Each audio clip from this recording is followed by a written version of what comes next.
Hello everyone, कैसे हैं आप सब लोग। This is excellent coaching classes here and you are all most welcome in your own YouTube channel excellent coaching classes. तो learners, जैसा कि आप सब लोग जानते हैं, मैं आपको वीडियो लेक्चर्स प्रोवाइड कर रही थी कॉमर्स के हर एक सब्जेक्ट के। तो करेंटली मेरा चैप्टर नंबर 3 चल रहा था और मेरा चैप्टर नंबर 3 है आपका बिजनेस सर्विसेज का। वो मेरा चल रहा था, इसके भी मैंने काफ़ी हद तक लेक्चर्स अपलोड कर दिए थे। आज का जो मेरा लेक्चर है वो है आपका on the basis of functions of bank.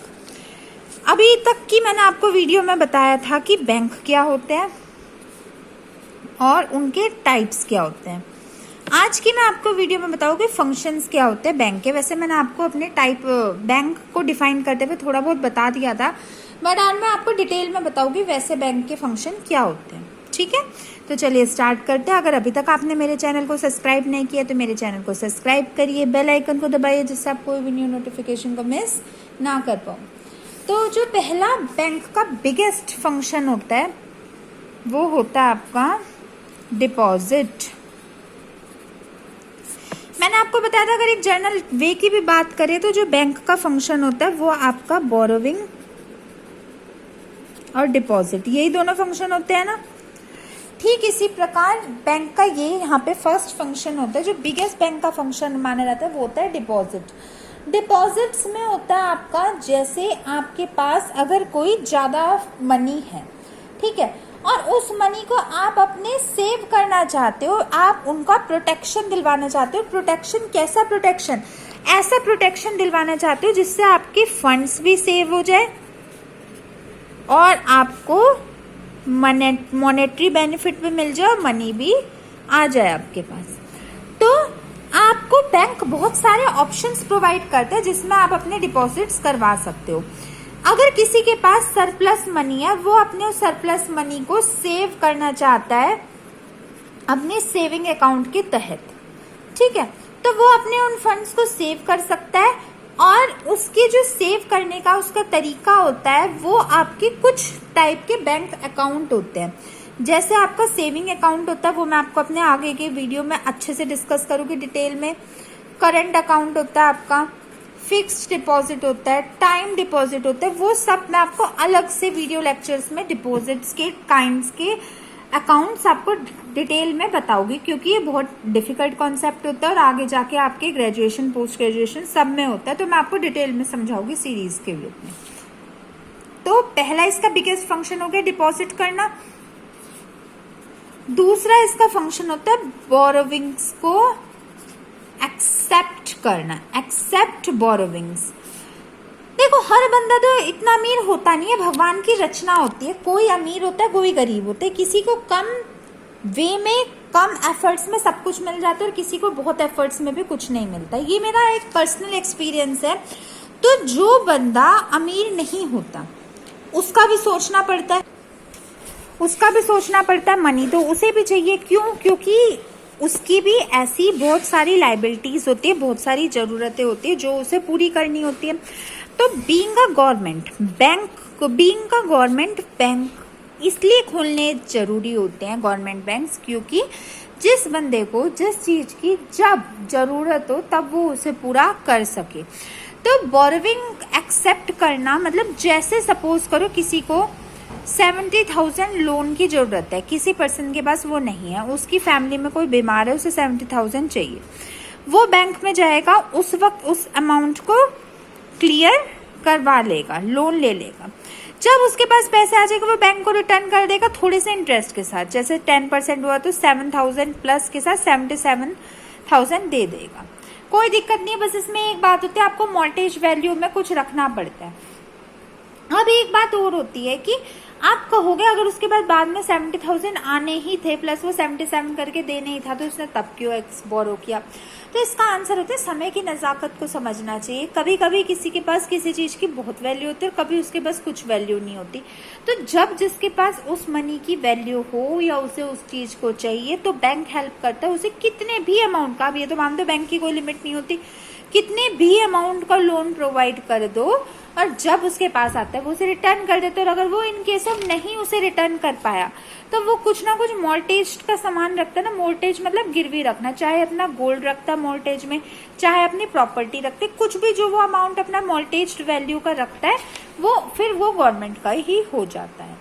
Okay, तो इसका सेकेंड फंक्शन हो जाता है आपका बोरोविंग। अगर कोई आपसे बैंक के फंक्शन पूछे तो accepting deposit and accepting borrowing बहुत इंपॉर्टेंट होता है। फिर तीसरा जो इसका फंक्शन होता है वो होता है लैंडिंग। लैंडिंग मतलब प्रोवाइड करना। लैंडिंग कैश, पैसा प्रोवाइड करता है समय पे। सपोज करो अगर बैंक ही ना होते, मैं एक कमर्शियल बैंक की बात नहीं कर रही, अगर सारे बैंक्स ना होते, अगर सपोज करो आरबीआई भी ना होता तो क्या होता, बताइए क्या होता। आपके नोट्स ही कोई इशू ना कर पाता, कोई बंदा अपने घर को चला ही ना सकता क्योंकि उसके पास पैसे ही ना होते, उसके पास मनी ही ना होता। आरबीआई का बिगेस्ट काम होता है लोन्स प्रोवाइड करना, नोट्स को प्रिंट करना, और वो प्रिंटेड नोट्स वो सारे अपने कमर्शियल बैंक्स में डाल देता है और उसके बाद अपने क्या कहते हैं अपने उसमें डाल देता है, फिर कॉमन पीपल को प्रोवाइड कर देता है। सेकंड होता है आपका चेक्स प्रोवाइड करना। आपके कई बार ऐसे ट्रांजैक्शंस होते हैं जो आप कैश में नहीं कर सकते या नहीं करना चाहते, तो आपको चेक्स की जरूरत होती है। उन चेक्स को प्रोवाइड करना, उन चेक्स को लोन लेंड करना, ये भी काम आपके बैंक का ही होता है। ठीक है, फिर थर्ड होता है आपका डिस्काउंटिंग ऑफ, फोर्थ होता है आपका discounting of bills. Discounting of bills. अब बिल्स कौन कौन से होते हैं? बिल्स होते हैं आपके बिल्स ऑफ एक्सचेंज, ये आपके आगे आएगी, मैं आपको तब बताऊंगी। बिल्स वैसे होता है आपके कोई, जैसे आपके बिल्स ऑफ एक्सचेंज हो गया या आपके प्रॉमिसरी नोट्स हो गए,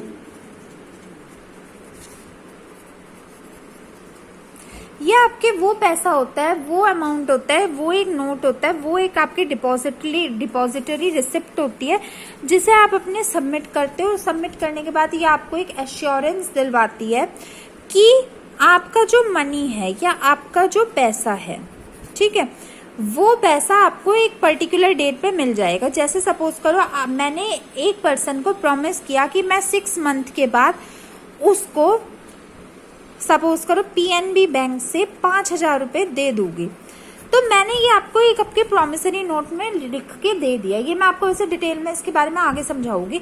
तो वो पर्सन क्या जाएगा, मेरा वो प्रॉमिसरी नोट लेके जाएगा पीएनबी बैंक में 6 महीने बाद, जो भी मैं डेट दूंगी, सपोज करो 25/6/2019 सपोज करो बैंक में अगर मैंने ये डेट दी, तो इस डेट को वो पर्सन जिसे भी दिया मैंने, मेरा क्लाइंट जाएगा पीएनबी बैंक में, उस बैंक को देखेगा प्रॉमिसरी नोट को, मेरे अकाउंट से 5,000 उसके अकाउंट में ट्रांसफर कर देगा।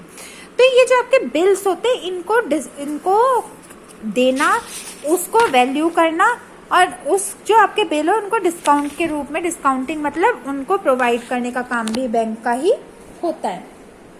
फिर फोर्थ पॉइंट होता है कलेक्शन ऑफ चेक्स। कहीं से भी आपकी दुनिया के किसी भी कोने से चेक्स आ जाए, उस चेक्स के बदले आपको मनी देने का काम भी बैंक का ही होता है। कईयों की सैलरी चेक्स के बेसिस पे आती है, ठीक है। वो चेक्स होता क्या, चेक होता तो एक पेपर ही है ना जो बैंक के द्वारा लिखा हो। वो चेक्स को वो बैंक के पास लेके जाते हो, जितने का चेक होता है, सपोज करो 1 लाख का भी आपका चेक हुआ तो वो जाते हैं बैंक के पास और बैंक उसे 1 लाख कैश में दे देता है। तो कलेक्शन ऑफ चेक्स का मतलब चेक्स को लेना और उसके बदले में मनी को देना, ये भी काम आपका बैंक का होता है। फिर होता है आपका पर्सनल सर्विसेज। पर्सनल सर्विसेज मतलब ये आपको ऐसी भी सर्विसेज प्रोवाइड करता है जिसमें मैंने आपको बताया था, जैसे ये आपको सेफ्टी प्रोवाइड करता है, या आपको सिक्योरिटी प्रोवाइड करता है आपके फंड्स की। और जैसे कमर्शियल बैंक जो होते हैं वो आपकी सेवरल पर्सनल सर्विसेज प्रोवाइड करते हैं कस्टमर को, क्योंकि ये आपको इंस्ट्रक्शन प्रोवाइड करते हैं। जैसे आपके आजकल तो सारे टेलीफोन बिल, इलेक्ट्रिसिटी बिल, ये सारे बिल्स आपके ऑनलाइन सबमिट होने लगे। तो ये आपके जैसे सपोज करो आपको अपना टेलीफोन बिल पे करना है, या आपको सपोज करो अपना इलेक्ट्रिसिटी बिल पे करना है, तो इस बिल को पे करने के लिए आप क्या करते हो, आजकल तो अपने आप पेटीएम वगैरह से या ई पे वगैरह से आप पे कर देते हो। ये भी तो आपके बैंक से ही पैसे कटते हैं। आप वहाँ का नंबर डालते हो और आप अपने बैंक में कहते हो कि सपोज करो आपको इलेक्ट्रिसिटी बिल 2500 का है, तो आपने 2500 रुपये दिए और आपके वहाँ से कट गए। तो ऐसी पर्सनल सर्विसेज प्रोवाइड करता है बैंक, ठीक है। और plus debit card, credit card देता है, ATM सर्विसेज प्रोवाइड करता है, ये सारी भी पर्सनल सर्विसेज में ही आती हैं। फिर कुछ आपकी मिसलेनियस सर्विसेज होती हैं। मिसलेनियस सर्विसेज मतलब एक्स्ट्रा में। मिसलेनियस सर्विसेज में पहले होता है आपकी वही सेफ्टी, मैंने आपको बताया था, आपको फंड्स की सेफ्टी प्रोवाइड करता है। दूसरी आपकी लॉकर फैसिलिटी। लॉकर फैसिलिटी मतलब लॉकर मिलते हैं ना आपको बैंक में, आप खरीद सकते हो लॉकर, उसमें आप अपना गोल्ड, सोना, कागजात, डॉक्यूमेंट्स कुछ भी रख सकते हो, वो लॉकर आपका पर्सनल होता है, ठीक है। फिर होता है आपका letter of credit. Letter of credit क्या होता है वो मैं आपको अपने अपकमिंग वीडियोस में बताऊंगी। फिर आपके ट्रैवलर चेक्स, जैसे आप कहीं से आए और आपके किसी ट्रैवलर ने आपको चेक दे दिए तो उन चेक्स को रिमीट करना। फिर आपकी बिजनेस इंफॉर्मेशन को प्रोवाइड करना। और लास्ट होता है आपके purchase and sale of foreign currency. जो आपकी फॉरेन करेंसी होती है उनको परचेज करना और सेल करना। जैसे अगर आप सपोज करो बाहर से आया, आपने यूरो लेके आया, यूरो के भी तो आपको तो यूरो इंडिया में तो वेस्ट है, इंडिया में तो आपको रुपीस चाहिए, तो यूरो को ये रुपीस में कन्वर्ट करने का काम भी आपका बैंक का होता है, purchase and sale of foreign currencies, ठीक है।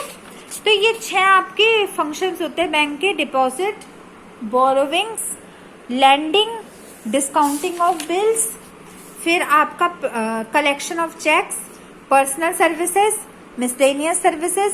और मिसलेनियस सर्विसेज में आपका हो जाता है safety, locker facility, letter of credit, traveller cheques, business information, purchase and sale of foreign currency etcetera. Hopefully so learners आपको मेरी वीडियो समझ आई होगी। अगर मेरी वीडियो समझ आई है तो मेरी वीडियो को लाइक करिए, मेरे चैनल को सब्सक्राइब करिए और बेल आइकन दबाना बिल्कुल ना भूलिए। मेरी इन वीडियोस को अपने जैसे ज़्यादा से ज़्यादा बच्चों के साथ शेयर कीजिए, जिससे ये मोस्ट डिफिकल्ट कॉन्सेप्ट हर एक बच्चे का क्लियर हो जाए। ओके लर्नर्स, मैं आपसे मिलूंगी अपनी अपकमिंग वीडियोस में very very soon. Till then good bye and stay tuned and thanks for watching my videos.